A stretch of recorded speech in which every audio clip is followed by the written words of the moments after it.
Hello friends, एक बार फिर से आप सभी का स्वागत है हमारे चैनल फैक्ट यूनिवर्सल हिंदी में। आज के इस वीडियो में हम आपको इतिहास के उन लोगों के बारे में बताने जा रहे हैं जो सबके लिए रहस्य बनकर रह गए। तो चलिए शुरू करते हैं। नकाब के साथ दफन हुआ कैदी। ये कहानी है एक ऐसे कैदी का जिसके चेहरे से नकाब कभी उतरा ही नहीं। पूरे 34 साल की कैद के बाद वो अपनी मौत के बाद ही जेल से रिहा हो सका, लेकिन उसकी पहचान उस नकाब से कभी भी रिहा नहीं हो सकी। कहा जाता है कि इस रहस्यमय कैदी को कब्र में भी उसके नकाब के साथ ही दफनाया गया था। यह घटना फ्रांस के इतिहास का एक ऐसा अध्याय है जिसका रहस्य आज भी बना हुआ है। कई सालों से एक आदमी फ्रांस के एक जेल में लोहे का नकाब पहन के रह रहा था और कुछ सालों बाद उसकी मौत भी हो गई इसी हालत में। 2 पहरेदार बंदूक लिए हमेशा उसकी निगरानी में रहते थे ताकि वो अपने चेहरे से नकाब कभी ना निकाल सके। नकाब हटाते ही उसे तुरंत गोली मारने का आदेश था। नकाब लगाए रखने के अलावा उसे और किसी तरह की यातना नहीं दी जाती थी। उसके रहने और खाने का भी बढ़िया इंतजाम था और उसी सुविधा के हिसाब से उसे रखा जाता था। फ्रांस के मशहूर सम्राट लुई 14वें के शासनकाल में वो अपनी मौत को प्राप्त हुआ। लेकिन यह नकाबपोश आखिर था कौन? ये शायद फ्रांस के इतिहास के बड़े सवालों में से एक था।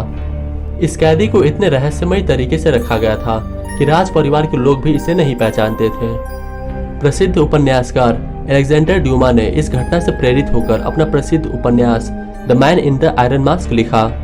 इस उपन्यास में उसने यह संभावना जताई कि यह रहस्यमय कैदी खुद सम्राट लुई था, जिसे उसके जुड़वे भाई ने इस सम्मानित कैद में डाल दिया और खुद राजा बन बैठा। पर यह उपन्यासकार की महज कल्पना मात्र ही लगती है, क्योंकि सम्राट का कोई जुड़वा भाई था ऐसा कोई सबूत नहीं मिलता है। वहीं कुछ इतिहासकार मानते हैं कि यह लुई 14वें का पिता था। पर यह रहस्यमय व्यक्ति आखिर था कौन, इसका सही अनुमान किसी को नहीं है। यह रहस्यमय कैदी फ्रांस के इतिहास का एक रहस्य बनकर रह गया। DB Cooper.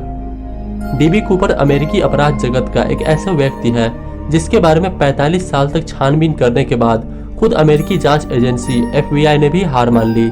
यह केस इतना पेचीदा था कि बाद में FBI ने कूपर से जुड़े फाइल को बंद करना ही सही समझा। ये घटना 24 नवंबर 1971 की है। पोर्टलैंड इंटरनेशनल एयरपोर्ट पर एक व्यक्ति पहुंचा। उसने नॉर्थवेस्ट ओरिएंट एयरलाइंस के काउंटर से सिएटल जाने के लिए टिकट खरीदा। इस व्यक्ति का नाम था डैन कूपर। प्लेन में बैठने के बाद कूपर ने सिगरेट जलाई और फिर एक बर्बन और एक सोडा ऑर्डर किया। इस घटना के गवाहों ने जो बताया उसके अनुसार कूपर की उम्र लगभग 40 से 50 साल के बीच में थी। बैठने के कुछ ही देर बाद उसने अपने नजदीकी फ्लाइट अटेंडेंट को अपना ब्रीफकेस खोलकर दिखाया, जिसमें 8 सिलेंडर आपस में तार से जुड़े हुए थे। फिर उसने बॉम्ब से प्लेन को उड़ाने की धमकी दी। इसके बाद कूपर ने अमेरिकी पैसेंजर्स की जान की कीमत पर 2 लाख अमेरिकी डॉलर, 4 पैराशूट और सिएटल में विमान के लिए 1 टैंकर तेल की मांग की। फ्लाइट अटेंडेंट फ्लोरेंस ने कूपर की मांग को कैप्टन तक पहुंचा दिया। पायलट विलियम स्कॉट ने इसकी सूचना सिएटल हवाई अड्डे को दे दी। अधिकारियों के सामने पहली प्राथमिकता यात्रियों की जान बचाने की थी, इसीलिए सिएटल में पहुंचने के बाद कूपर की मांग पूरी कर दी गई और फिर कूपर ने यात्रियों को जाने दिया। FBI ने $20 के 10,000 नोटों का इंतजाम किया और उसे दे दिया। विमान में तेल भरे जाने के बाद कूपर ने क्रू मेंबर को प्लेन को मैक्सिको की तरफ ले जाने को कहा। प्लेन के उड़ने के बाद उसने सभी को कॉकपिट में भेज दिया। फिर वह सिएटल और रीनो के बीच में पैराशूट की मदद से कूद गया। फिर उसके बाद कूपर कहा गया, इसके बारे में किसी को कोई जानकारी नहीं है। उसके कुछ सालों बाद सन 1980 में एक बच्चे को $6,000 की पुराने नोटों का एक पैकेट मिला, जिसमें सभी नोट $20 के थे और उनके नंबर कूपर को दिए गए डॉलर से मैच करते थे। बस इस केस के बारे में इससे ज्यादा जानकारी आज तक कोई भी नहीं जुटा पाया। इस प्लेन हाईजैक में कोई भी हताहत नहीं हुआ था, लेकिन अमेरिकी इतिहास में यह घटना हमेशा एक रहस्य की तरह मानी जाती है। कूपर के बारे में और कोई भी सबूत अभी तक किसी के हाथ नहीं लगा। इस घटना के 44 साल बाद FBI ने हार मानकर कूपर की फाइल को बंद कर दिया। Jack the Ripper. Jack the Ripper एक अज्ञात सीरियल किलर को दिया गया एक प्रसिद्ध नाम था, जो कि सन 1888 में लंदन के जिले व्हाइट चैपल के आसपास के गरीब इलाकों में काफी सक्रिय पाया गया था। जैक द रिपर नाम एक ऐसी चिट्ठी के जरिए सामने आया था जिसमें उसने मीडिया को खत लिखकर खुद के कातिल होने का दावा किया था। उस समय की पत्रकारिता के अपराध से जुड़े विवरणों में इस हत्यारे को व्हाइट चैपल मर्डरर और लंदन एप्रेंट के नाम से भी जाना जाने लगा।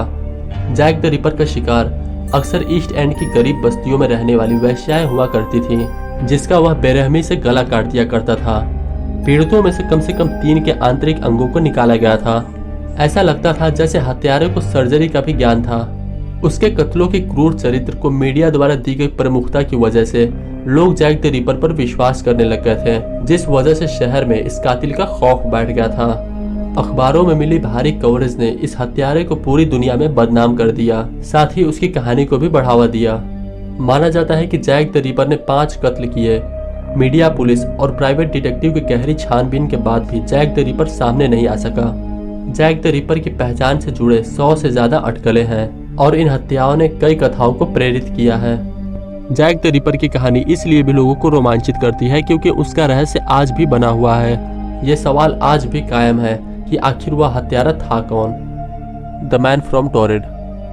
जुलाई 1954 को एक आदमी टोक्यो एयरपोर्ट पर उतरा। देखने में यह कोई गोरी जाति का व्यक्ति लग रहा था। जब एयरपोर्ट पर कर्मचारियों ने इस आदमी का पासपोर्ट चेक किया तब वह बड़ी दुविधा में पड़ गए, क्योंकि यह जिस देश से आया था उस देश का नाम था टोरेड, पर यह देश दुनिया के नक्शे में कहीं मौजूद है ही नहीं। फिर इस आदमी की अच्छे से जांच की गई और इसके सामने दुनिया का नक्शा लाकर रखा गया और इससे पूछा गया कि तुम्हारा देश इस नक्शे में कहाँ मौजूद है। इस आदमी ने दुनिया के नक्शे पर वहां उंगली रखी जहां पर एंडोरा की रियासत मौजूद है, पर खुद उसे एंडोरा के बारे में कुछ पता नहीं था और वह नहीं समझ सका कि उसका देश नक्शे में मौजूद क्यों नहीं है। उसके हिसाब से एंडोरा की जगह पर वहां उसका देश टोरेड होना चाहिए था, जिसे वह हजारों साल पुराना देश बता रहा था। फिर कर्मचारियों ने इसकी अच्छे से तलाशी ली और इसके पास से काफी सारे यूरोपियन देश की करेंसीज बरामद की गई और जब उसका पासपोर्ट देखा गया तो वो भी एकदम असली था, जिस पर कई दूसरे एयरपोर्ट की स्टैंप भी लगी हुई थी, जिसमें उसकी पिछली टोक्यो यात्रा के दौरान लगी हुई स्टैंप भी मौजूद थी।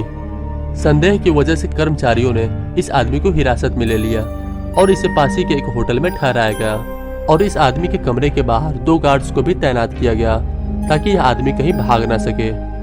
पर सबसे हैरान कर देने वाली बात यह है कि इतने सब होने के बाद भी यह आदमी बड़े ही रहस्यमय तरीके से कमरे से गायब हो गया। पुलिस के बयान के अनुसार जिस कमरे में वह ठहरा था वह काफी ऊंचाई पर थी, जिस वजह से उसकी खिड़की से कूदना लगभग नामुमकिन था और उस बिल्डिंग में कोई बालकनी भी नहीं थी। बहुत जांच पड़ताल की गई पर उस आदमी का कहीं कुछ पता नहीं चला और उसके बाद वो कहीं किसी को नहीं दिखा और यह आदमी सबके लिए एक रहस्य बनकर रह गया। आपको इन सब लोगों में सबसे रहस्यमय कहानी किसकी लगी नीचे कमेंट करके बताएं और अगर वीडियो अच्छी लगी हो तो लाइक कीजिए और चैनल को सब्सक्राइब करके पास बने बेल आइकन को ऑन कर दीजिए।